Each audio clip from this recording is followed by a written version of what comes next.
Lama waktu berselang, Saul ingin membunuh Daud kembali. Suatu hari datanglah orang Zif kepada Saul berkata, Daud menyembunyikan diri di bukit Kahila di padang belantara. Lalu berkemaslah Saul dan turun ke padang gurun Zif dengan 3.000 orang terpilih dari bangsa Israel. Berkemahlah Saul di bukit Kahila di tepi jalan padang belantara. Sedang Daud tinggal di padang gurun. Ketika diketahui Daud bahwa Saul datang mengikuti dia ke padang gurun, disuruhnyalah pengintai-pengintai, maka diketahuinyalah bahwa Saul benar-benar datang. Berkemaslah Daud, lalu sampai ke tempat Saul berkemah. Pada waktu Daud melihat Saul berbaring dengan Abner bin Ner panglima tentaranya, Saul berbaring di tengah-tengah perkemahan, sedang rakyat berkemah sekelilingnya. Berbicaralah Daud kepada Ahimelek orang Het, kepada Abisai anak Zeruya, saudara Moab, katanya, siapa turun bersama dengan aku kepada Saul ke tempat perkemahan itu? Jawab Abisai, aku turun bersama dengan engkau.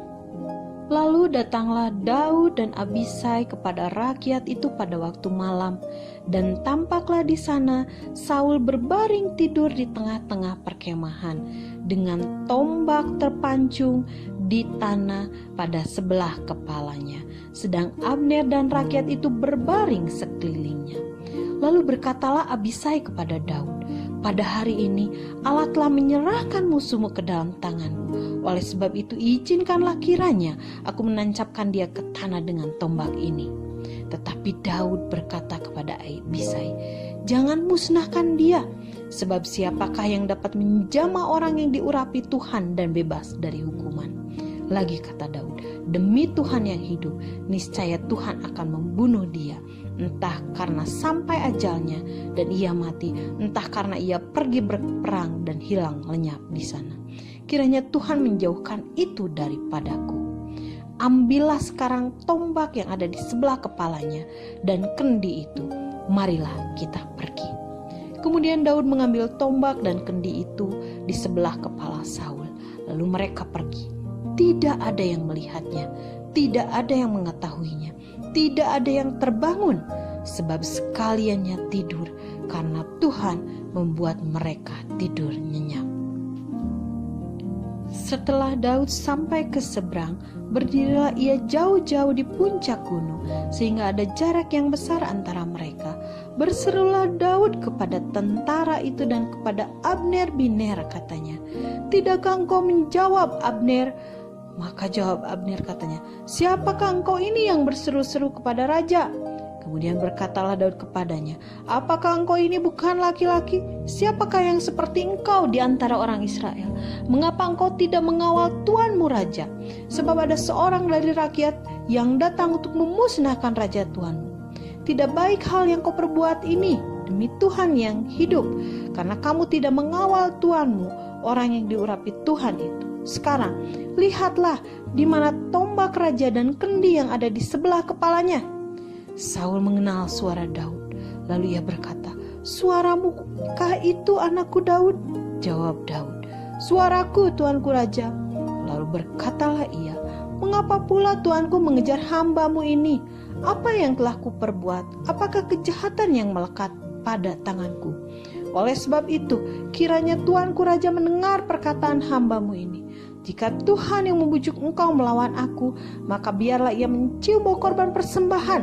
Tapi jika itu anak manusia, terkutuklah mereka di hadapan Tuhan, karena mereka sekarang mengusir aku. Sekarang aku tidak mendapat bagian daripada milik Tuhan, dengan berkata, pergilah beribadahlah kepada Allah lain. Sebab itu, janganlah kiranya darahku tertumpah ke tanah, jauh dari hadapan Tuhan. Sebab Raja Israel keluar untuk mencabut nyawaku, seperti orang memburu seekor ayam hutan di padang gurun.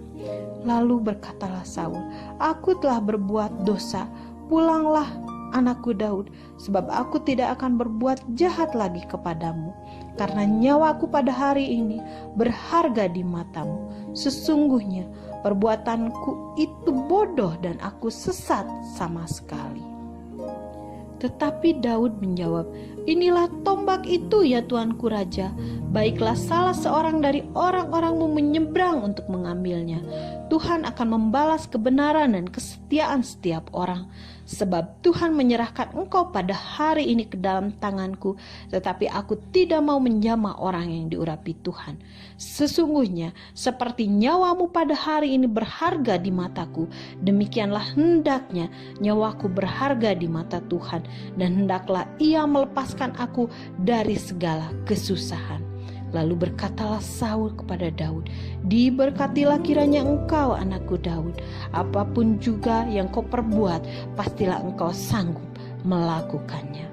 Lalu pergilah Daud meneruskan perjalanannya, dan pulanglah Saul ke tempat